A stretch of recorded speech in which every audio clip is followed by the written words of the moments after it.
चतुर लोमड़ी और उसका तेज दिमाग। बहुत समय पहले की बात है। जेतवन नाम के जंगल में एक लोमड़ी रहता था। वो खाने की तलाश में पूरे जंगल में भटक रहा था। तभी उसको एक पेड़ के नीचे ताजा गोश्त का टुकड़ा मिलता था। लोमड़ी उस मांस के टुकड़ों को देखकर खुश हो जाती है। अरे वाह, आज मुफ्त में तो किसी अच्छा जानवर का मांस मिल गया।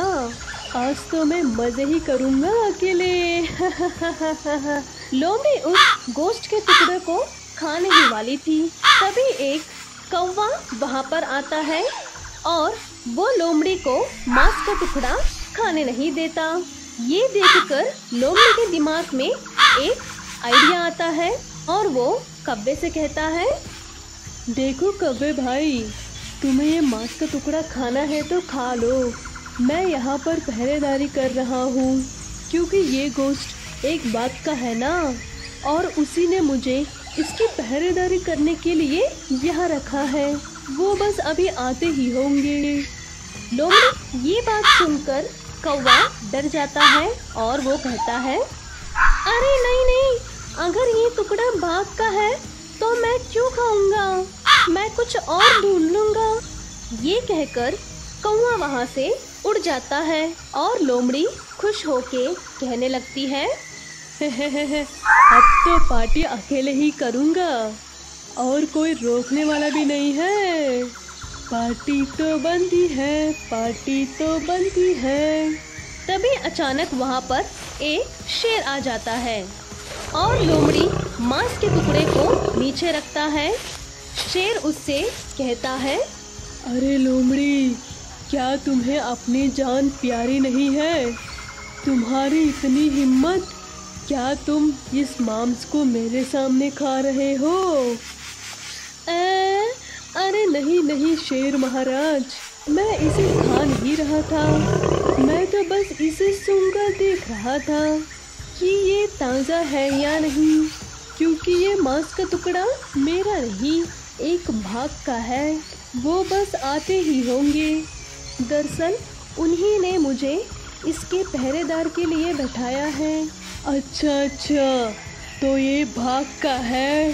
अच्छा ठीक है, तो मैं इसे नहीं खा सकता। हमें मिलजुल कर रहना है इस जंगल में, कोई झगड़ा नहीं करना। ये बोलकर शेर वहाँ से चला जाता है और लोमड़ी मन ही मन में बहुत खुश होता है। उसको जो लॉटरी लग गई थी और वो सोचता है मांस का टुकड़ा खाने से उसे अभी कोई भी नहीं रोक सकता है। जैसे ही लोमड़ी उसको मुंह में लेता है तभी वहाँ एक बाघ आ जाता है और लोमड़ी कहता है, महाराज, पूरा दिन मेहनत करने के बाद मैं ये मांस का टुकड़ा पाया है, लेकिन आप हमसे बड़े हैं, हमारे पूजनीय हैं और हमारे रक्षक भी हैं।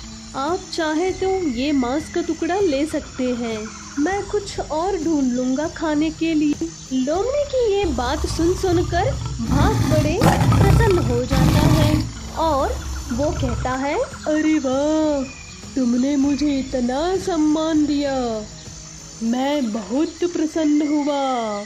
मैं तुम्हारी मेहनत का ये भोजन नहीं खाऊंगा, इसे तुम ही खा लो। अगर आगे कोई परेशान हुआ तो तुम मुझे ही बोलना। ऐसा कहकर बाघ वहाँ से चला जाता है और लोमड़ी बड़े ही मजा से बैठकर उस मांस को खा लेता है। इस तरह लोमड़ी उसके तेज दिमाग से उसकी परेशान का हल ढूंढ लेती है और अकेले ही मांस का टुकड़ा खा के वहाँ से चले गया।